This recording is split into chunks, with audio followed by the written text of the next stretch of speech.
Going through the Old West series by Time Life Books, I found on page 45 of The Cowboys this photo. The caption reads, "A tornado hatching a pair of young twisters on either side tears into the Dakota Prairie in this first photograph of a live cyclone, taken in 1884. Storms on the Great Plains were often quick, violent, and lethal. One thunder squall in 1882 killed 2 men, half a dozen horses, and 14 head of cattle. For a long time, this photo was thought to be the first taken of a tornado. This photo is credited to F.N. Robinson, who took it on August 28, 1884, near the town of Howard in Dakota Territory. Many believe this is actually an edited photograph. In his book, Significant Tornadoes, expert Thomas Grzoulis wrote, "This photo was probably touched up or combined with another photograph that had a more interesting cloud base."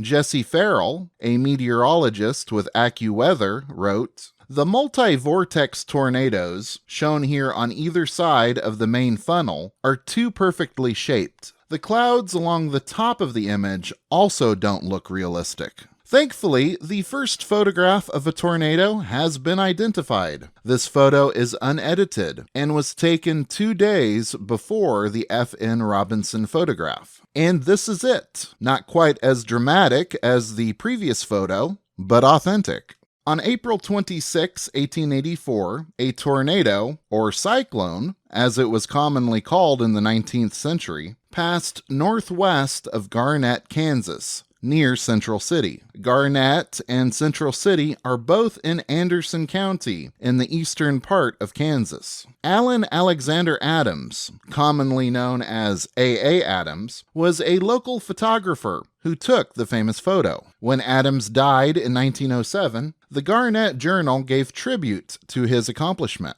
Took first picture. A.A. Adams, it is said, first man ever to photograph cyclone. The death a few days ago of A.A. Adams of Topeka, who formerly lived here and whose picture appears below, called to mind that he was probably the first man who ever took a good picture of a cyclone in action. In 1884, Mr. Adams conducted a photograph gallery in this city, and in the summer of that year, a very large cyclone passed just northwest of town and in the neighborhood of Central City. Mr. Adams took his camera and, standing on the corner at the United Presbyterian Church, secured an excellent picture and sold a large number of them over the country. While it is not now uncommon for photographers with the snapshot cameras to secure a picture of a storm or cyclone, in that time it was considered a wonderful piece of photography. Thomas Grzoulis describes the behavior of the tornado as Adams took the photo. It moved very slowly and is seen here near the end of its life cycle as it began to rope out and move out from under the main part of the thunderstorm. After Adams developed the photo, he knew that people would be eager to see a real tornado for the first time. Just 2 weeks afterwards, the Garnett Journal published, A.A. Adams, photographer, took a photograph of the late Westphalia and Reeder Township cyclone. The proof, which we examined, was a very faithful copy of the twister, and he is printing a number from it.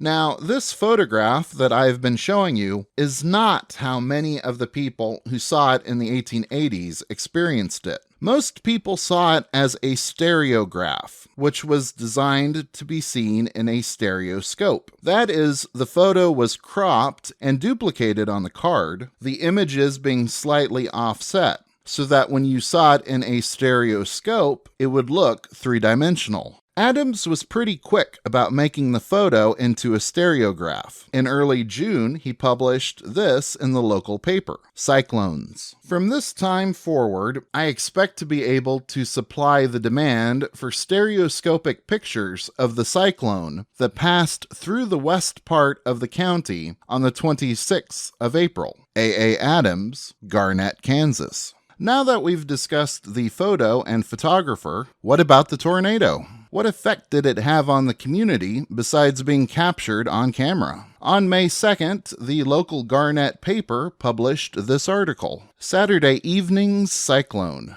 Last Saturday afternoon, at about 5:30, the attention of the entire city, and in fact of the whole county, was called to a peculiar phenomena in the western heavens, which had the appearance of a long rope of a purplish-colored cloud reaching from the ground to a short distance in the sky, and then trailing to the north for a great distance. The prevailing opinion in the city was that it was a waterspout, and its distance from this point was variously estimated as being from 5 to 20 miles. The following day, a representative of the Republican was detailed to visit the scene and learn the particulars. It was ascertained that the phenomena was not a waterspout as supposed at first, but a regular cyclone, which started about 2 miles northwest of Westphalia and traveled northeast over a distance of 8 miles. The average width of its path was from 1 to 2 rods, and although its progress was slow, its power was terrific, destroying whatever lay in its path.